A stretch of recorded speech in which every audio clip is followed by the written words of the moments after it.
अस्सलामुअलैकुम दोस्तों। उम्मीद है कि आप लोग खैरियत से होंगे। आज के लेक्चर में हम लोग नया चैप्टर स्टार्ट कर रहे हैं जिसका नाम है फैक्टराइजेशन।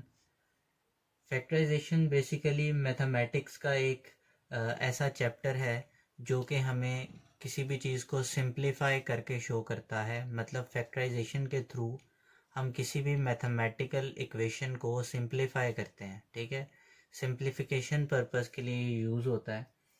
किसी भी कॉम्प्लिकेटेड मैथमेटिकल टर्म को अगर हम लोग सिंप्लीफाई करते हैं तो अगर हम लोग हमारे पास कोई भी एक वैल्यू है, जैसे फॉर एग्जांपल ये हमारे पास पोलिनोमियल ऑफ एक्स है और इसके दो फैक्टर्स बने। ठीक है, अगर इसके दो फैक्टर्स बने तो हम लोग क्या बोलेंगे कि जी ऑफ एक्स, या ये एक पोलिनोमियल का एक फैक्टर है, is a factor of P of x and h of x is also the factor of p of x। इसको मैं एक एग्जाम्पल से आपके सामने प्रूव करने की कोशिश करता हूँ। अगर इसको हम लोग मैथमेटिकल टर्म में बात करें तो 5a माइनस 5b, और अगर हम इसे प्रूव करें तो इन दोनों में 5 कॉमन है और a माइनस b पीछे बच जाएगा। तो हम लोग ये बोलेंगे कि 5 is a factor of this 5a minus 5b and a minus b is also a factor of 5a minus 5b। तो ये इसका बेसिकली मतलब है। ठीक है, तो फैक्टराइजेशन के अंदर कुछ चीज़ें आप लोगों को याद रखनी होती हैं। किसी जगह पे हमें ज़रूरत पड़ेगी कि हम किसी चीज़ को कॉमन ले लें, जैसे कि यहाँ पे हमें ऊपर एक क्वेश्चन में ज़रूरत पड़ी कि इन दोनों में 5 कॉमन है। हमने बेसिकली फैक्टराइजेशन में क्या करना होता है, सिंप्लीफाई करना होता है इनको। ठीक है, आप उसे कह सकते हैं कॉम्प्लिकेटेड टर्म को ऐसी टर्म में लेके आना होता है जो कि अंडरस्टैंडेबल टर्म हो। ठीक है, कॉम्प्लिकेटेड को सिंपल में कन्वर्ट करना पड़ता होता है। समटाइम हमें किसी भी चीज़ को, किसी वेरिएबल को या कांस्टेंट को, ठीक है, कॉमन लेना पड़ जाता है।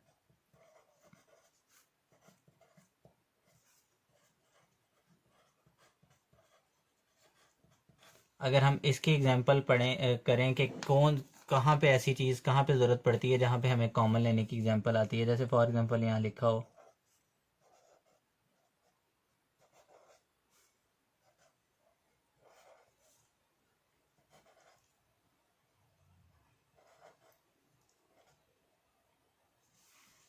अगर ये हमारे पास एक कॉम्प्लिकेटेड टर्म है, ठीक है, तो इसमें क्या क्या कॉमन है अब हमने ये देखना है। फर्स्ट ऑफ ऑल इसमें ए दोनों में मौजूद है, इसमें एक ए है, इसमें 3 ए है, तो मतलब एक दोनों में कॉमन है, तो एक ए हमने कॉमन ले लिया। इसमें 2 बी हैं, इसमें एक बी है, तो दोनों में से एक, इधर लोएस्ट टर्म बी है ना, तो एक बी भी कॉमन आ गया। इसमें 2 है, इसमें 10 है, तो 2 10 पे भी डिवाइडेबल है और 2 2 पे भी डिवाइडेबल है, तो हम 2 भी कॉमन ले लेंगे। तो जब 2ab इसमें से कॉमन आ गया तो 2 5 टाइम 10 होता है, यहाँ 5 बच गया। एक ए तो कॉमन आ चुका है तो ए स्क्वायर बच गया, और बी ऑटोमेटिकली कॉमन है तो यहाँ पे बी नहीं आएगा, माइनस का साइन आ गया। 2 कॉमन है, ए भी कॉमन है, और बी स्क्वायर है, एक बी कॉमन है, और अकेला यहाँ पे बी बच गया। तो यहाँ पे हमें क्या ज़रूरत पड़ी कि हम लोगों को एक वेरिएबल भी कॉमन लेना पड़ गया, और वेरिएबल के साथ जो उसका कोएफिशिएंट है, ठीक है, वो भी हमें कॉमन लेना पड़ गया। तो ये सिंप्लीफाइड फॉर्म है इसकी। ठीक है, कुछ हद तक ये बेहतर अंडरस्टैंडेबल है, इन अ बेटर फॉर्म के ये इजीली अंडरस्टैंडेबल है with respect to this one. ठीक है, ये एक एग्जांपल है फैक्टराइजेशन की, कि एक मेथड ये होता है जिसमें हमें समटाइम कोई चीज़ कॉमन लेनी पड़ जाती है। ठीक है, जो सेकंड टाइप ऑफ फैक्टराइजेशन है, मतलब एक और अगर हम लोग कंसीडर करें इसको, हम लोग अगर कह दें कि ये फर्स्ट टाइप है, सेकंड में क्या होता है कि सेकंड में हमारे पास नॉर्मली यहाँ पे भी हम लोग कॉमन लेते हैं, लेकिन कोई एक टर्म जो है वो सब में कॉमन नहीं होती, बल्कि डिफरेंट जो टर्म्स हैं उनके अंदर डिफरेंट कॉमन चीज़ें आ रही होती हैं। जैसे मैं अगर आपको एग्जांपल दूं, 2ab minus 3c plus 4b and plus 6c square. अब अगर हम इसमें देखें तो इन दोनों के अंदर this one and this one, ये दोनों अगर हम लोग इनको रीअलाइन करें 2ab प्लस 4c, और इसको भी रीअलाइन करें -3c प्लस 6c²। अब अगर यहाँ पे देखें तो इन दोनों के अंदर क्या कॉमन है, 2 भी कॉमन है, 2 इधर कॉमन है, ठीक है, सॉरी 4b है ये, और b भी कॉमन है, तो 2b आ गया, यहाँ a बच गया और प्लस का साइन आ गया, तो यहाँ पे 2 बच गया। जबकि इन दोनों के अंदर 3 कॉमन है और c भी कॉमन है, तो यहाँ पे तो 1 बच गया और प्लस माइनस माइनस, और यहाँ पे 3 आ चुका है, 3 2 टाइम्स 6 और c, एक c कॉमन आ गया। तो यहाँ पे देखें कि इन दो टर्म्स में से अलहदा कॉमन आया हमारे पास और इन दो टर्म्स में से कोई और चीज़ कॉमन आ चुकी है, ठीक है। इस तरीके की भी सिचुएशन हमारे सामने आ जाती है कॉमन लेते वक्त। कॉमन लेने का बेसिकली मकसद ये होता है, मतलब इसका मीनिंग ये है कॉमन लेने का, कि आप यहाँ से कोई वैल्यू ले रहे हैं और वो वैल्यू इन दोनों के अंदर मौजूद हो, इन दोनों के साथ एग्जैक्टली डिविजिबल हो, इन दोनों में मौजूद हो, तो वो चीज़ कॉमन आती है। अगर हम लोग इसके बाद एक और एग्जांपल देखें, एक एग्जांपल मैं आप लोगों के सामने लिख लेता हूँ एज अ क्वेश्चन, ताकि एक टेक्निकल टर्म या टफ क्वेश्चन लिखता हूँ।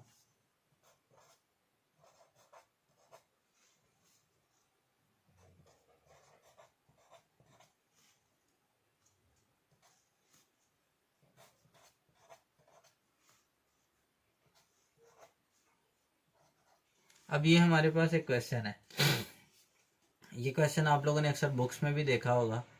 इस क्वेश्चन को अगर देखा जाए तो इसके अंदर 3 वैल्यूज हैं, सॉरी 4 वैल्यूज हैं, ठीक है। अब इन दोनों के अंदर Q और R कॉमन आ रहा है, जबकि इसके अंदर सिर्फ R कॉमन आ रहा है, ठीक है। हमने इसको इस तरीके से अलाइन करना है कि हमारे पास जो प्रोडक्ट बचे वो, अभी मैं आप लोगों को ये क्वेश्चन करके दिखाता हूँ। सबसे पहले तो हमने ये देखना है कि इन सब में तो नहीं कुछ कॉमन आ रहा, इन सब में कुछ कॉमन है जी, एक चीज़ इन सब में कॉमन है, ये R इसमें भी है, इसमें भी है, इसमें भी है, इसमें भी है। तो सबसे पहले तो हम R कॉमन लेंगे, तो ये PQ आ गया, ये प्लस QR आ गया, और ये माइनस PR आ गया, ये माइनस R² आ गया। सबसे पहले तो R कॉमन आ गया। अब दोबारा हम इनके ऊपर नज़र दौड़ाते हैं, क्या इनके ऊपर कोई और चीज़ तो कॉमन नहीं है। अब इधर देखें तो इधर भी Q कॉमन है, ठीक है। अभी हम लोग इसमें से Q कॉमन ले लेते हैं, फर्स्ट 2 में से Q कॉमन आ गया, P प्लस R बच गया।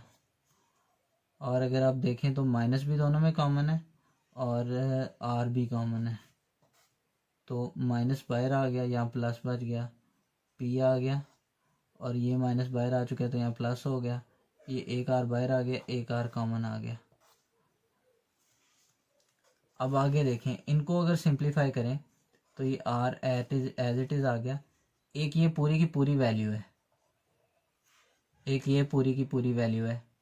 अब इस वैल्यू के अंदर P प्लस R है, इसमें भी P प्लस R है, तो दोनों के अंदर क्या कॉमन आया, P प्लस R कॉमन आ गया ना, तो यहाँ पे P प्लस R लिख लिया कॉमन में। इसमें से P प्लस R कॉमन आया तो क्या बचा, Q बच गया, और इसमें से P प्लस R कॉमन आ गया तो क्या बचा, माइनस R बच गया। ये ले, ये आपका आंसर आ गया। आपका आंसर क्या आया, R P प्लस Q और Q माइनस R, ये आपके पास आंसर आ गया। इस क्वेश्चन की सिंप्लीफाइड फॉर्म ये आ गई, फैक्टराइज्ड फॉर्म कह लें, सिंप्लीफाइड फॉर्म कह लें, ये एक हमारे पास इसकी सिंप्लीफाइड या फैक्टराइज्ड फॉर्म आ चुकी है। इसके अलावा भी हमारे पास टाइप ऑफ फैक्टराइजेशन है। एक हमारे पास फैक्टराइजेशन की टाइप ये होती है कि समटाइम आपको ज़रूरत पड़ती है कि किसी फार्मूले को किसी जगह पे हमें ज़रूरत पड़ती है कि उसको ओपन कर लें, या एक्सपैंड कर लें फार्मूले को, या किसी जगह पे हमें ज़रूरत पड़ती है कि हम उसे क्लोज कर लें। अगर हम लोग एक्सपैंड की बात करें, for example what is mean by कि एक्सपैंड ऑफ फार्मूले से क्या मुराद है, तो अगर किसी जगह पे a प्लस बी होल का स्क्वायर लिखा हो तो इसको एक्सपैंड करेंगे तो ये बनेगा a स्क्वायर प्लस 2ab और प्लस बी स्क्वायर। और अगर किसी जगह पे ये लिखा हो और इसको क्लोज करेंगे तो बनेगा a प्लस बी होल का स्क्वायर। ठीक है, ये इसका मतलब है, एक्सपैंड और क्लोज करने का मतलब है। तो इस तरह के क्वेश्चंस काफ़ी कॉमन हैं। अगर हम लोग इसकी एग्जांपल देखें तो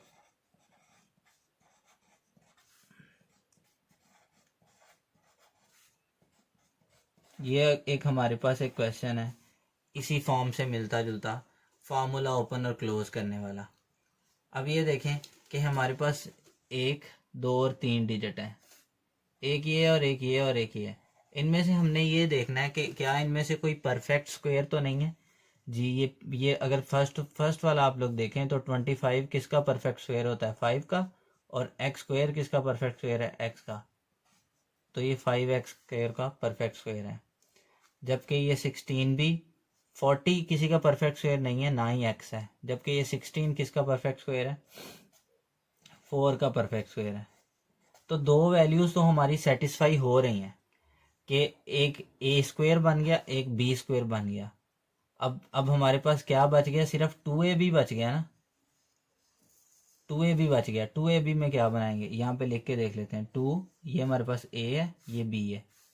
a क्या है 5x और b क्या है 4।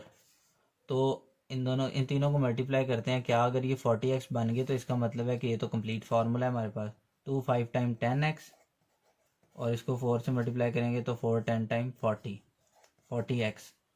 तो इसका मतलब कि ये बेहतरीन एग्जैक्टली हमारा पूरा बन रहा है। तो प्लस 2 5x और 4 आ गया। तो ये हमारे पास एक फार्मूला बन चुका है। ठीक है, अब इस फार्मूला ये हमारे पास एक्सपेंडेड फॉर्म में है, यानी कि इस फॉर्म में हमारे पास ये फार्मूला है। अब जब हम इसको फैक्टराइज करेंगे तो इसको क्लोज कर देंगे, इस फॉर्म में ले आएंगे तो क्या बनेगा हमारे पास, a की वैल्यू क्या है यहाँ पे 5x है, जबकि b की वैल्यू क्या है +4 है, और इनका होल का स्क्वायर। ये हमारे पास इसकी फैक्टराइज्ड फॉर्म आ चुकी है। ठीक है, ये प्रोसेस होता है फार्मूला क्लोज करने का। अब किसी जगह पे आपको ज़रूरत पड़ेगी कि आप लोगों को फार्मूला खोलना पड़ेगा। जैसे अगर आप लोग एज एन एग्जांपल देखें तो मैं आप लोगों के सामने अगर एग्जांपल दिखाऊं तो ये हमारे पास एक और एग्जांपल है। यहाँ पे हमें फार्मूला खोलना पड़ेगा।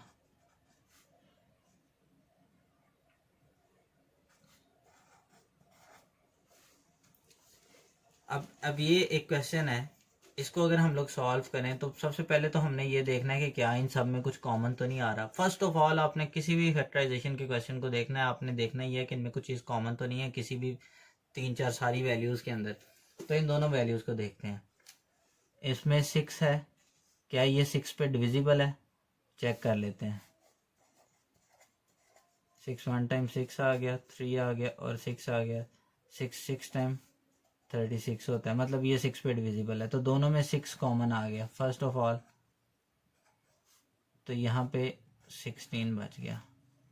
ठीक है, अब थोड़ा सा फैक्टराइज तो हम कर चुके हैं। अब इसको, अब ये देखें, ये x के स्क्वायर का स्क्वायर है जबकि ये 4 का स्क्वायर है। तो ये हमारे पास बन गया फार्मूला ए स्क्वायर, ये एक्स स्क्वायर ए है जबकि ये 4b है। ठीक है, ए स्क्वायर माइनस बी स्क्वायर का फार्मूला बन गया। इसको एक्सपेंड कर लेते हैं, 6 वैसे ही आ गया। ए का स्क्वायर मतलब ए हमारे पास एक्स स्क्वायर है, ए का स्क्वायर माइनस बी का स्क्वायर, बी हमारे पास क्या है 4 है, 4 का स्क्वायर, और सॉरी प्लस बी का स्क्वायर माइनस 2, ए हमारे पास क्या है एक्स स्क्वायर है और बी हमारे पास क्या है 4 है। ये हम लोगों ने लिख लिया। अब ये हम इसे एक्सपेंड कर रहे हैं ताकि हमारे पास एक प्रॉपर आंसर आ सके। ठीक है,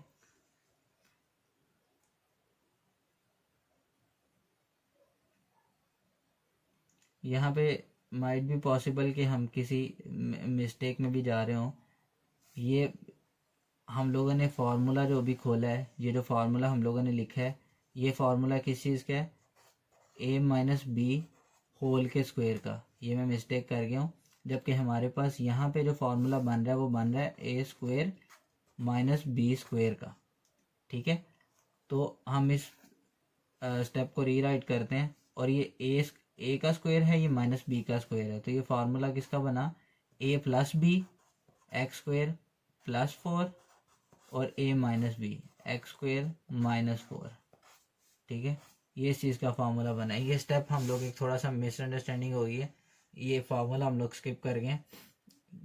इसका फार्मूला पहले अप्लाई किया था, जबकि एग्जैक्टली इस वाले का फार्मूला हमें लगाना था। चलें अब इसको आगे लेके चलते हैं। अब क्या यहाँ पे ये सिंप्लीफाई हो चुका है? क्या कोई और सिंप्लीफिकेशन बचती है इसके अंदर? अगर तो कोई और सिंप्लीफिकेशन भी पॉसिबल है तो हम वो भी करेंगे। आप गौर से देखें तो इसकी सिंप्लीफिकेशन पॉसिबल है। ये a का स्क्वायर है, ये माइनस 2 का स्क्वायर है।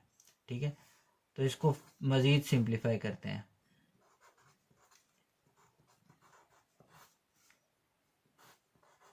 x का स्क्वायर माइनस 2 का स्क्वायर, इसका फार्मूला दोबारा से हम लोग एक्सपेंड करेंगे।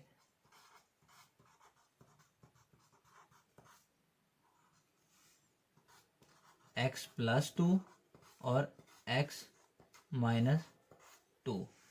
तो ये लीस्ट सिंप्लीफाइड फॉर्म है या लास्ट सिंप्लीफाइड फॉर्म है, इससे ज़्यादा सिंप्लीफाई फिल वक्त नहीं हो सकता ये।